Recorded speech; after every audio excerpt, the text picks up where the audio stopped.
Hello friend, you are welcome once again. आज हम English reading करेंगे और इंग्लिश रीडिंग में आप लोगों के लिए हम एक स्टोरी ले गए हैं, the ant and the grasshopper. English reading से आपकी इंग्लिश की समझ है अच्छी हो जाएगी और आप इंग्लिश को अच्छी प्रकार से समझ भी पाओगे।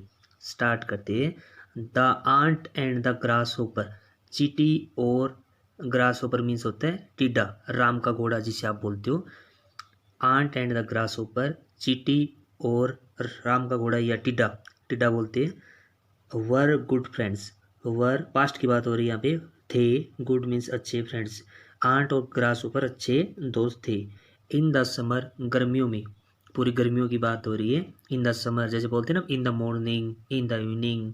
द आंट वर्क्स, या आंट थर्ड पर्सन हो गया ना, तो वर्ब की फॉर्म होगी वर्क और इसके साथ एस लग गया। द आंट वर्क्स हार्ड, मेहनत करती है ant. To fill his storage, अपने भंडारण को भरने के लिए। विद फूड, अपने भंडारण को भरने के लिए, सॉरी अपने भंडारण को खाने से भरने के लिए आंट क्या करती है, मेहनत करती है। वाइल द ग्रास होपर, जबकि टिडा वाज इंजॉइंग, आनंद ले रहा था। पास्ट कंटिन्यूस की बात हो रही है यहाँ पे, आनंद ले रहा था। फाइन वेदर, अच्छे मौसम का। एंड प्लेइंग, और खेलता रहता था। ऑल डे, पूरा दिन। व्हेन विंटर केम, यहाँ भी सिंपल पास्ट की बात हो रही। कम, केम, कम, जब विंटर आया या सर्दी आई।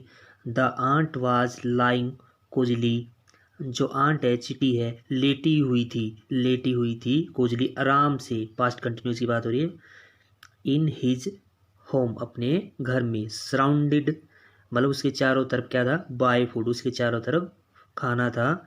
ही स्टोर्ड, जो कि उसने इकट्ठा किया था। पास्ट की बात हो रही। ही स्टोर्ड ड्यूरिंग द समर, जो उसने गर्मियों के दौरान खाना इकट्ठा किया था, उसके चारों तरफ था। वाइल द ग्रास ऊपर, जबकि टिडा वाज इन हिज होम, अपने घर पर था। हंगरी मीन्स क्या, भूखा था।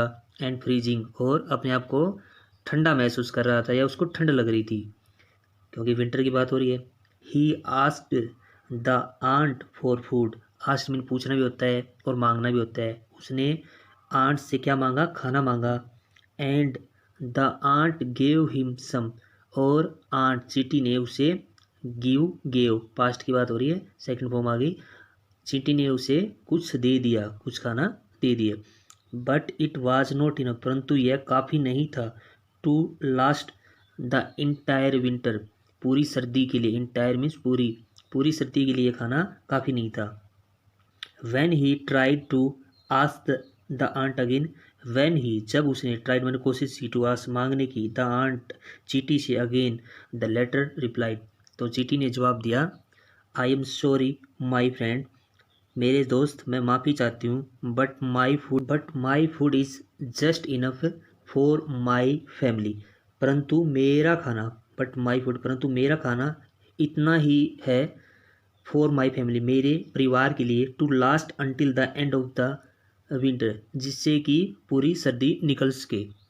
If I give you more, यदि मैंने तुम्हें और ज़्यादा दिया, खाना और ज़्यादा दिया तो मैंने।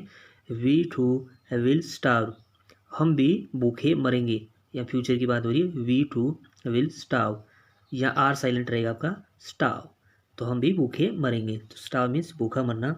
We had the entire summer to prepare, we had हमारे पास थी, इंटायर पूरी गर्मी, टू प्रिपेयर तैयार करने के लिए, इकट्ठा करने के लिए। फॉर द विंटर सर्दी के लिए, अपने आप को तैयार करने के लिए। प्रिपेयर मीन्स तैयार करने के लिए हमारे पास पूरी समर गर्मी थी। But you choose to play instead, परंतु तूने इसकी बजाय खेलना पसंद किया, मतलब खाना इकट्ठा करने की बजाय तूने खेलना पसंद किया। Moral of the story, winter in this story, winter in this story, सर्दी इस कहानी में रिप्रेजेंट प्रस्तुत करती है। ए टाइम, एक समय को। इन आवर लाइव्स, हमारी ज़िंदगी में एक समय को प्रस्तुत करती है। विंटर में सर्दी होता है, आपको बताइए। When food and resources are scarce, are silent रहेगा। जब खाने और दूसरे जो भी स्रोत होते हैं, जो भी कोई भी चीज़ होती है उसकी कमी रहती है। स्केर्स मीन यहाँ पे कमी, ठीक है। तो विंटर में बहुत सारे जो खाना है और जो भी दूसरे रिसोर्सेज है उनकी कमी रहती है। समर इज़ दैट टाइम, और गर्मी वह समय है। व्हेन, जब, एवरीथिंग सब कुछ, इज़ अबेंडेंट प्रचुर मात्रा में होता है। सो इसलिए if you have a lot right now, यदि आपके पास अब, इफ़ यू, यदि यू हैव आपके पास, ए लॉट राइट नाउ बहुत ज़्यादा है आपके पास, सेव इसे बचा लो, सम ऑफ इट इसमें से कुछ बचा लो, फॉर द विंटर सर्दी के लिए। तो माय डियर फ्रेंड्स, स्टोरी कैसी लगी? अच्छी लगी तो लाइक करें, शेयर करें और हमें सब्सक्राइब फॉलो जरूर करें। Thank you.